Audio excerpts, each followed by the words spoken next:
శ్రావ్య TV ముందుగా headlines చూద్దాం.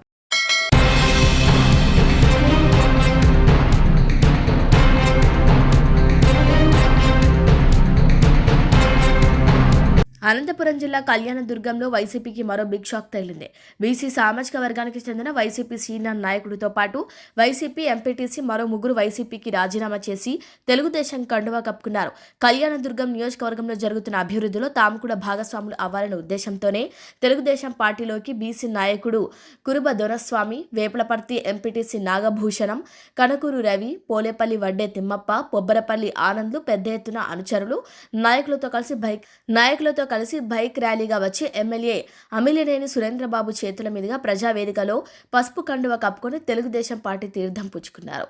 ఈ సందర్భంగా దొరస్వామి మాట్లాడుతూ 30 ఏళ్లుగా కాంగ్రెస్ వైసీపీ పార్టీలో పనిచేస్తున్న తమకు నేడు పార్టీలో సరైన గౌరవం ఇవ్వకపోవటం, ఇన్ఛార్జి పక్కన మాటలు చెప్పేవారికి పదవులు ఇవ్వటం, మమ్మల్ని గుర్తించకపోవటం, కళ్యాణదుర్గంలో ఎమ్మెల్యే అమిలినేని సురేంద్రబాబు చేస్తున్న అభివృద్ధి, సామాన్య ప్రజల పట్ల చూపిస్తున్న సానుకూల వైఖరిని చూసి తెలుగుదేశం పార్టీలోకి చేరామని, తమ శక్తి వంచనతో పార్టీ బలోపేతానికి నాయకులతో కలిసి పనిచేస్తామని తెలిపారు. ఈ సందర్భంగా ఎమ్మెల్యే అమిలినేని సురేంద్రబాబు మాట్లాడుతూ సొంత పార్టీ నాయకుడని కూడా చూడకుండా ఒక రైతైన దొరస్వామి పొలంలో నెమలి మాంసం పెట్టించి కేసులు పెట్టి జైల్లో పెట్టించి అతడిని వారి కుటుంబ సభ్యులను మానసికంగా హింసించిన ఘనత అప్పటి మంత్రి ఉషాశ్రీ చరంది అన్నారు. కళ్యాణదుర్గంలో అన్ని కులాలకు ప్రాధాన్యత ఇస్తున్నామని, అందులో భాగంగానే కనకదాస సర్కిల్, వాల్మీకి సర్కిల్, రాబోయే రోజుల్లో అంబేద్కర్ సర్కిల్, ఎన్టీఆర్ సర్కిల్, బలిజ కళ్యాణ మంటపం, శ్రీకృష్ణ భవనం, మిగిలిన కులాల వారికి కూడా పదవీకాలం పూర్తయ్యేలోపు ఏర్పాటు చేస్తామని హామీ ఇచ్చారు. పార్టీలోకి చేరిన నాయకులకు కూడా సమాన ప్రాధాన్యత ఉంటుందని, అందరి నాయకులతో కలిసి పార్టీ బలోపేతం చేసి వచ్చే స్థానిక సంస్థల ఎన్నికల్లో అన్ని స్థానాల్లో విజయం సాధించేలా పనిచేయాలని సూచించారు. ఈ కార్యక్రమంలో సీనియర్ నాయకులు, వివిధ మండలాల నాయకులు, కార్యకర్తలు, దురదకుంట గ్రామ టీడీపీ నాయకులు పాల్గొన్నారు.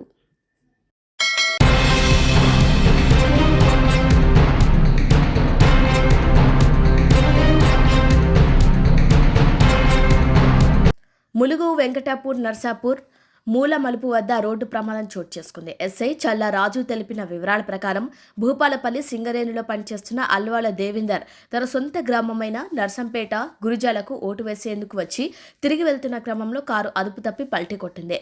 ఈ ఘటనలో అతని భార్య అపర్ణ అక్కడికక్కడే మృతి చెందింది. స్వల్ప గాయాలయ్యాయి. మృతదేహాన్ని మార్చిరికి పోస్టుమార్టం నిమిత్తం తరలించారు.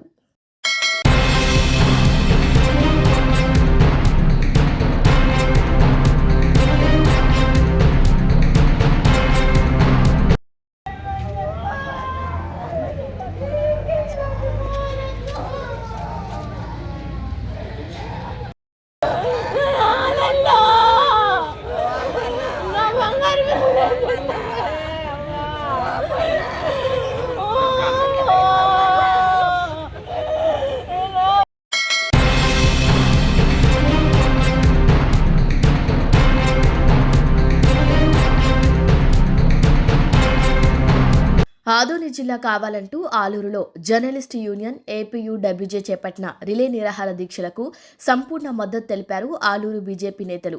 దీక్షను ఉద్దేశించి మాట్లాడారు రాష్ట్ర media co convener Telugu Ambanna. Adoni జిల్లా కోసం ఆలూరులో ఉద్యమం ప్రారంభమైంది. ఈ రోజుకి 6వ రోజు రిలే నిరాహార దీక్షలు జరుగుతున్నాయి. అయితే ఇవాళ చాలా శుభపరిణామం. ఉద్యమానికి ఒక ఆరంభమైనటువంటి ఈరోజు జర్నలిస్టు మిత్రులు ఏపీయూడబ్ల్యూజే ఆధ్వర్యంలో ఇవాళ రిలే నిరాహార దీక్షలు కూర్చోవడం, అందులో నా మాతృ సంస్థ అయినటువంటి ఏపీయూడబ్ల్యూజే మాజీ జిల్లా అధ్యక్షుడిగా నేను పాల్గొనడం అనేది చాలా సంతోషకరమైనటువంటి విషయం. అయితే ఇవాళ ఆదోని జిల్లా ఎందుకు కావాలి, ఆదోని జిల్లాగా ఎందుకు చేయాలన్న విషయము కలం మిత్రులు, నా తోటి మిత్రులు, జర్నలిస్టులు ప్రతి ఒక్కరూ దీన్ని గ్రామీణ ప్రాంతాల్లో కూడా ఈ ఉద్యమం ఉధృతమయ్యే విధంగా మీరు తీసుకెళ్ళాలి. ఇవాళ ఆలూరులో ప్రారంభమైనటువంటి ఈ రిలే నిరాహార దీక్షలు ప్రతి గ్రామంలో కూడా కుల, మత, వర్గ విభేదం, యూనియన్లు విద్యార్థి, యువజన, శ్రామిక, కార్మిక శక్తులన్నీ ఏకం కావాలి. ఈ ఉద్యమం మరింత ఉధృతం కావాలి. ఆదోని జిల్లాగా ఏర్పడేంత వరకు ఆలూరు నుంచి ప్రతి గ్రామం నుంచి కూడా ఉద్యమం మరింత ఉధృతమయ్యేలా జర్నలిస్టు మిత్రులు కంకణం కట్టుకొని ఇవాళ నుంచి మన చేతిలో ఉన్నటువంటి ఆయుధం కలాన్ని జులిపించండి. కలంతో ఈ ప్రాంతంలో జరుగుతున్నటువంటి, ఈ ప్రాంతానికి కావలసినటువంటి, ఈ ప్రాంతానికి అవసరమైనటువంటి ఏ జిల్లా అయితే ఏ విధంగా మన ప్రాంతం బాగుపడుతుంది, జిల్లా అయితే ఈ ప్రాంతం ఏ విధంగా అభివృద్ధి చెందుతుంది అన్న ప్రతి ఒక్క విషయాన్ని ప్రతిరోజు కథనాల రూపంలో ప్రజల్లోకి తీసుకెళ్ళండి. రైతులు ఉద్యమించేలా, శ్రామికులు ఉద్యమించేలా, విద్యార్థులు ఉద్యమించేలా, మహిళలు ఉద్యమించేలా ఈరోజు ప్రారంభమైనటువంటి జర్నలిస్టుల ఉద్యమం ఇది రూపాంతరం చెంది ఆదోని జిల్లాగా ఏర్పడేంత వరకు పరిపరి విధాలుగా వివిధ రకాల చీమల దండాల వలె అంటే ఇక్కడ దండయాత్ర జరగాలి. ఆదోని జిల్లా ఏర్పడేంత వరకు ఒక ఉద్యమాన్ని ఉధృతం చేయాలని కోరుకుంటూ ఈ అవకాశం ఇచ్చినటువంటి ప్రతి ఒక్కరికి పేరు ధన్యవాదాలు తెలియజేస్తూ మా పార్టీ తరఫున కూడా మా జిల్లా అధ్యక్షులు అక్కంతోట రామకృష్ణ గారు కూడా మద్దతు తెలపడం జరిగింది. ఆదోని జిల్లా బంద్ రోజు మేము కూడా అందులో భాగంగా ఆయన ఆదేశాల మేరకు ఇవాళ ఆలూరులో జర్నలిస్టులు చేపడుతున్నటువంటి ఈ దీక్షలకు సంఘీభావంగా మేమందరూ సీనియర్లంతా రావడం జరిగింది. ఈరోజు నుంచి జరిగే ప్రతి ఉద్యమానికి బీజేపీ కూడా జిల్లా సాధన సమితిలో పాల్పంచుకుంటుందని తెలియజేస్తున్నారు.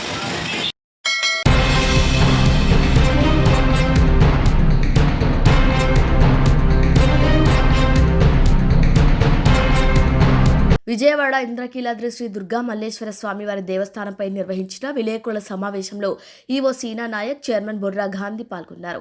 ఈ సందర్భంగా దుర్గగుడి చైర్మన్ బొర్రా గాంధీ మాట్లాడుతూ దాత శ్రీ లక్ష్మీ నరసయ్య చౌదరి ఆలయానికి అవసరమైన 10 లక్షల విలువ గల 15 కంప్యూటర్లు విరాళంగా ఇవ్వడం జరిగింది. ఘాట్ రోడ్లో టికెట్స్ తీసుకునే విధంగా ఒక రూమ్ ఏర్పాటు చేస్తున్నామన్నారు.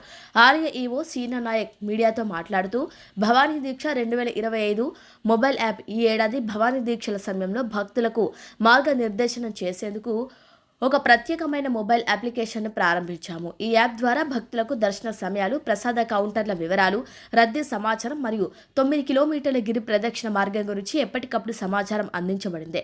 కమాండ్ కంట్రోల్ రూమ్ గురించి చూస్తే భక్తుల కదలికను పర్యవేక్షించడానికి మరియు భద్రతను నిర్ధారించడానికి కమాండ్ కంట్రోల్ రూమ్ ఏర్పాటు చేయబడింది. దీనికి 300కు పైగా సీసీటీవీ కెమెరాలు అనుసంధానించబడ్డాయి. ఇక ఆన్లైన్ నమోదు మరియు సేవల గురించి చూసుకుంటే భవిష్యత్తులో ఆన్లైన్ రిజిస్ట్రేషన్, దర్శన బుకింగ్, ప్రసాదం కొనుగోలు, పార్కింగ్ వివరాలు వంటి సేవలను యాప్ ద్వారా అందించాలని లక్ష్యంగా పెట్టుకున్నారు. ప్రశాంత వాతావరణంలో భవానీ దీక్ష విరమణలు ముగించుకున్నామని, వివిధ ప్రాంతాల నుంచి సుమారు 6 లక్షల మంది భవానీమాల విరమణ చేశారని, ఎక్కడా కూడా ఎలాంటి అవాంఛనీయ సంఘటనలు జరగకుండా అన్ని శాఖల సమన్వయంతో విజయవంతంగా దీక్ష విరమణ కార్యక్రమం నిర్వహించగలిగామని, ఇందుకు సహకరించిన ప్రతి ఒక్కరికి ధన్యవాదాలు తెలియజేస్తున్నామన్నారు. రానున్న రోజుల్లో భక్తులు ఎవరు కూడా డబ్బు లేకుండా అన్ని ఆన్లైన్లో చెల్లింపులు జరిగే విధంగా ప్రణాళిక సిద్ధం చేస్తున్నారు. ఇందుకు ఇప్పుడు దాతలు ఇచ్చిన 10 కంప్యూటర్లు ఉపయోగం ఉంటుంది. కనకదుర్గా నగర్లో కూడా ఆర్జిత సేవల కోసం కౌంటర్ ఏర్పాటు చేయడం జరిగిందన్నారు.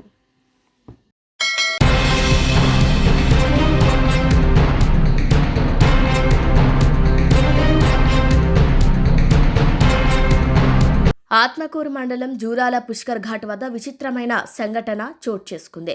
కర్నూలు జిల్లా బేతంచెర్ల నుంచి నారాయణపేట జిల్లా మరికల్ వెళ్లే బండల లారీ లోడ్ గూగుల్ మ్యాప్ ద్వారా ప్రయాణం కొనసాగిస్తూ రాత్రి 3 గంటల సమయంలో గూగుల్ మ్యాప్ దారి తప్పు చూపించడంతో మరికల్ రూట్ వెళ్లే లారీ లోడు జూరాల పుష్కర్ ఘాట్ వద్ద కృష్ణానది కనబడటంతో డ్రైవర్ అప్రమత్తం కావడంతో సడన్ గా బ్రేక్ కొట్టి లారీని ఆపడంతో ప్రాణాపాయం తప్పింది.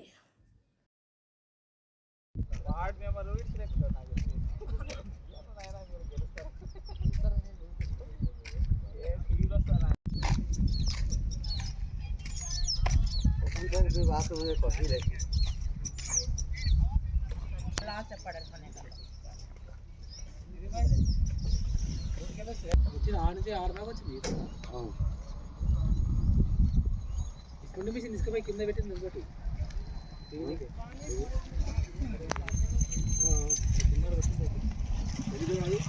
మందు తీసుకున్నట్టు లోపల 2 ఫీట్లు మట్టి తీసే కాబట్టి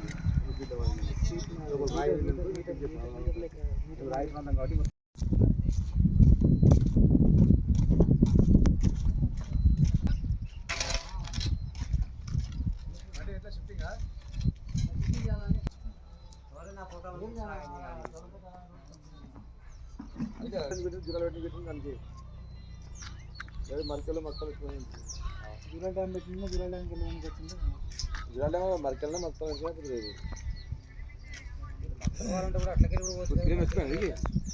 వచ్చింది కానీ దాంతో కాకపోతే అది దానికి బలం చాలా లేదు లాగనీకే. సార్ బండి అయితే బెంజో నుంచి రావడం సార్, అక్కడ దారి తప్పి ఇట్లా రావడం జరిగింది. లొకేషన్ రాంగ్ చూపించింది కాబట్టి మేము ఇట్లా దీనికి గురైనా సార్. ఎక్కడి నుంచి వస్తుంది రోడ్డు? Benzyl sir, benzyl. ఎక్కడ పోవాలి? ఇది Markal sir, Markal. Merkel Google map పెట్టుకుని వచ్చినా? అవు సార్. రాత్రి ఎన్ని గంటలకు? 3 గంటలు సార్. ఆడ సరిగ్గా చూపించలేదు, ఇంకా దారి తప్పి ముందుకు వచ్చిన. అదే సార్ ప్రాబ్లం.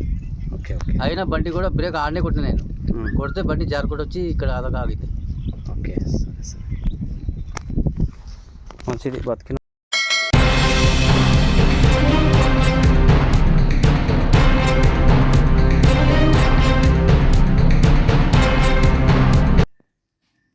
నాగూర్ కర్నూలు జిల్లా బల్మూర్ మండలం మహాదేవ్పూర్ గ్రామంలో గ్రామ పంచాయతీ ఎన్నికల సందర్భంగా ప్రభుత్వ ప్రాథమిక పాఠశాలలో ఏర్పాటు చేసిన పోలింగ్ కేంద్రంలో 8 బూత్లకు గాను 4 బూత్ల గదులలో, 1 బూత్ వంటగదిలో, మరొక బూత్ వరండాలో, 2 బూత్ పాఠశాల 6 బయట టెంట్ కింద ఏర్పాటు చేయడం గ్రామంలో చర్చనీయాంశంగా మారింది.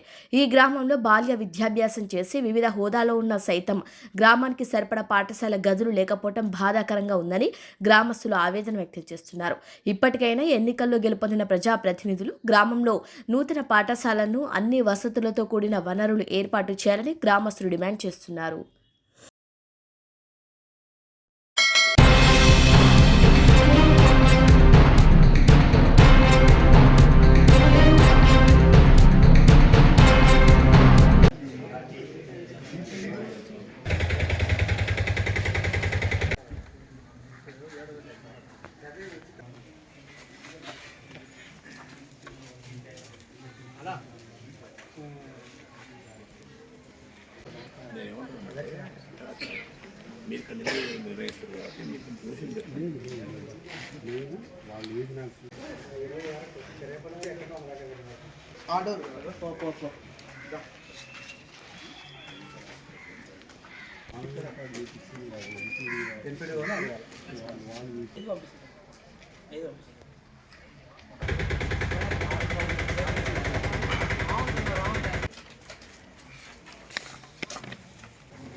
నమస్కారం అందరికీ.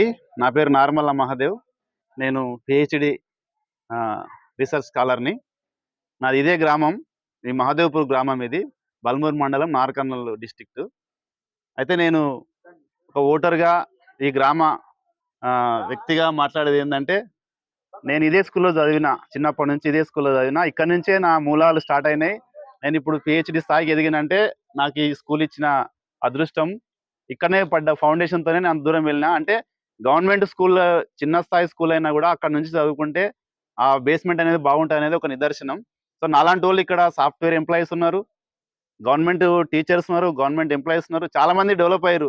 చూడడానికి చిన్న స్కూల్, ప్రైమరీ స్కూల్ అయినప్పటికీ ఇక్కడ నుంచి ఇంతమంది ఎదిగిరంటే కారణం మాకు చిన్నప్పటి నుంచి వేసినటువంటి ఒక ఫౌండేషన్. అయితే ఇక్కడ చెప్పదలుచుకున్న విషయం ఏంటంటే, మా ఊరు ఓటర్లు ఒక 950 మంది దాకుంటారు. ఇప్పుడు ఇంత పెద్ద గ్రామ పంచాయతీకి మా ఊర్లో చిన్న స్కూల్ ఉంది. అంటే మేము ఇప్పుడు గుడారాలు వేసుకొని ఓట్లు నిర్వహించుకోవాల్సిన పరిస్థితి ఉంది. అంటే కనీసం 900 మందికి పర్ఫెక్ట్గా ఒక 4 రూములు లేని పరిస్థితి ఉంది. అంటే ఇంత చిన్న స్కూల్తోని ఈ ఊర్లో విద్యాభ్యాసం నడుస్తుంది పిల్లలకి. కాబట్టి మాకు ఒక పెద్ద స్కూల్ శాంక్షన్ కావాలి. దాంతోపాటు ఇది స్కూలు, ఇక్కడే మసీదు, ఇక్కడే ఇండ్లు, ఇక్కడే అంతా. అంటే కనీసం పిల్లలకు ఆడుకోవడానికి కూడా కనీస సౌకర్యాలు లేవు ఇక్కడ. కాబట్టి దాంతోపాటు ఇక్కడ ఒక కంపౌండ్ అంటూ లేదు. పిల్లలకు వాటరు, వాష్రూమ్స్ సరిగా లేవు. దీనివల్ల ఏమవుతుందంటే పేరెంట్స్ కూడా ఇక్కడ సౌకర్యాలు ఎక్కువ లేవు అని చెప్పి ప్రైవేట్కి పోయే అవకాశం ఉంది. కాబట్టి మనం పూర్తి స్థాయిలో సౌకర్యాలు ఇన్ఫ్రాస్ట్రక్చర్ డెవలప్ చేస్తే ఇప్పటికి మేము చదువుకున్న వ్యక్తులుగా, ఈ గ్రామ వ్యక్తులుగా మేము ఊర్లో తిరిగి కూడా కొంచెం క్యాంపెయిన్ చేసి గవర్నమెంట్ స్కూల్లో కూడా చదివించాలి, మేము ఇక్కడ నుంచి చదివినా చెప్పగలుగుతున్నాం. కానీ వాళ్ళు ఏమంటారు అంటే కనీసం బాత్రూమ్లు కూడా లేవు, పిల్లలు ఎట్లా చదివేయాలి, మేము ఎట్లా పంపేయాలనే పరిస్థితి ఉంది. కాబట్టి మనకు తెలంగాణ వచ్చి 10 ఏళ్ళు అయింది, 12 ఏళ్ళు గడుస్తుంది. ఆ 10 ఏళ్లలో మాకు కొత్త స్కూల్ వస్తుందేమని బాగా అనుకున్నాం. మేము కొత్త స్కూల్ రాలేదు, ఎన్నో ప్రపోజల్స్ పంపించినాం. చదువుకున్న వ్యక్తులుగా మేమే ఇంత ఫండ్ వేసుకొని ఊళ్ళో చిన్నది ఏమైనా కావాలన్నా కూడా మేము పిల్లలకు బుక్స్ కానీ లేదంటే వాటర్ ఫెసిలిటీ ఇలాంటివి చేసే పరిస్థితి ఉంది. కానీ గవర్నమెంట్ నుంచి ఇప్పటివరకు రాలేదు. సో ఇప్పుడు కొత్త గవర్నమెంట్ వచ్చింది, ఇక్కడే సీఎం రేవంత్ రెడ్డి గారు ఇదే నియోజకవర్గం కాబట్టి కనీసం ఈ నియోజకవర్గాన్ని దృష్టిలో పెట్టుకొని ఇక్కడ ఉన్న స్కూళ్ళు ఏమన్నా ఉన్నాయో ఇలాంటి పరిస్థితుల్లో ఉన్న స్కూళ్లను, మూతపడడానికి దగ్గరున్న స్కూళ్లను కొంచెం దృష్టి పెట్టుకొని ఊరిని డెవలప్ చేయడం కోసం, ఈ ఊర్లో ఉన్న విద్యా అవకాశాలను మెరుగుపరచుకోవడం కోసం పిల్లలను దృష్టిలో పెట్టుకొని ఈ పెద్ద స్కూల్ శాంక్షన్ చేసి దాంతోపాటు ఒక గ్రౌండ్ తర్వాత మిగతా ఇన్ఫ్రాస్ట్రక్చర్స్ ఉండేటట్టుగా మాకు శాంక్షన్ చేస్తే ఈ ఊరు డెవలప్ అవుతుందని మేము భావిస్తున్నాం. కానీ ఇక్కడ నాకు బాధ అయిన విషయం ఏంటంటే ఒక ఎన్నికల ప్రక్రియ జరుగుతుంది, గ్రామ అభివృద్ధి కోసం మనం ఈ సర్పంచ్ ఎలక్షన్లు చేసుకుంటున్నాం. ఇలాంటి పరిస్థితుల్లో మనం గుడారాలు వేసుకొని టెంట్లు వేసుకొని మనం ఓటు నిర్వహించుకోవాల్సిన పరిస్థితి ఉంది. అంటే ఇదే మనకు పెద్ద స్కూల్ ఉందంటే ఈ సిచ్యువేషన్ రాకుంటుండే. కాబట్టి ఇది గవర్నమెంట్ దృష్టి కూడా వెళ్ళాలన్న ఉద్దేశంతోనే మేము చెప్తున్నాం. గవర్నమెంట్ కూడా ఇవన్నీ పరిగణలోకి తీసుకొని మాకు పెద్ద స్కూలు, ఒక గ్రౌండ్ ఉండేటట్టుగా ఇప్పుడు ప్రతి నియోజకవర్గంలో మనకు పెద్ద పెద్ద స్కూళ్ళు చేస్తున్నారు. కాబట్టి అంత లేకపోయినా విలేజ్ పరిమితికి తగ్గట్టుగా ఒక పెద్ద స్కూల్ ఏర్పాటు చేయాలని మేము కోరుకుంటున్నాం. ధన్యవాదాలు. ఇంకోటి ఊరిలో మేము ఇది మహదేవ్పూర్ అచ్చంపేట నియోజకవర్గానికి 7 కిలోమీటర్లు మాత్రమే ఉంది. ఇక్కడ నుంచి కూత వేస్తే అక్కడ వినిపిస్తుంది. అలాంటి ఊరిలో కనీసం టవర్ కూడా సరిగా లేదు. మేము టవర్ రావాలనుకుంటే మిద్దెల పైకి ఎక్కాలి, లేకపోతే ఊరికి దూరంగా ఏదైనా కొండల ప్రాంతానికి వెళ్ళి మాట్లాడాల్సిన పరిస్థితి ఉంది. కాబట్టి ఈ టవరు, స్కూలు, మిగతా ఇన్ఫ్రాస్ట్రక్చర్ ఏర్పాటు చేసేటట్టుగా గవర్నమెంట్ ఆలోచిస్తారని భావిస్తున్నాం. థ్యాంక్ యూ, ధన్యవాదాలు.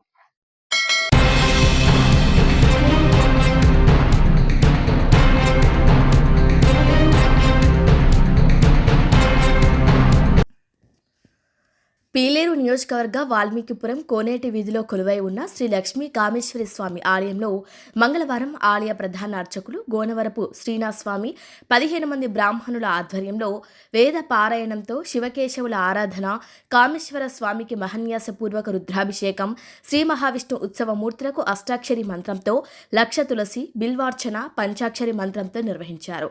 స్వామివారికి మహాగణపతి, రుద్రాలక్ష్మీ నారాయణ సుదర్శన, నవగ్రహ మూల మంత్రములతో హోమములు నిర్వహించారు. అనంతరం భక్తులకు దర్శన భాగ్యం కల్పించి నామ గోత్రాలతో అర్చనలు చేసి తీర్థ ప్రసాదాలు అందజేశారు. ఉదయం నుంచి కూడా మహిళలు, పురుషులు అధిక సంఖ్యలో ఆలయానికి విచ్చేసి బిల్వపత్రాలు, తులసి పత్రాల సేవలో భక్తి శ్రద్ధలతో పాల్గొన్నారు.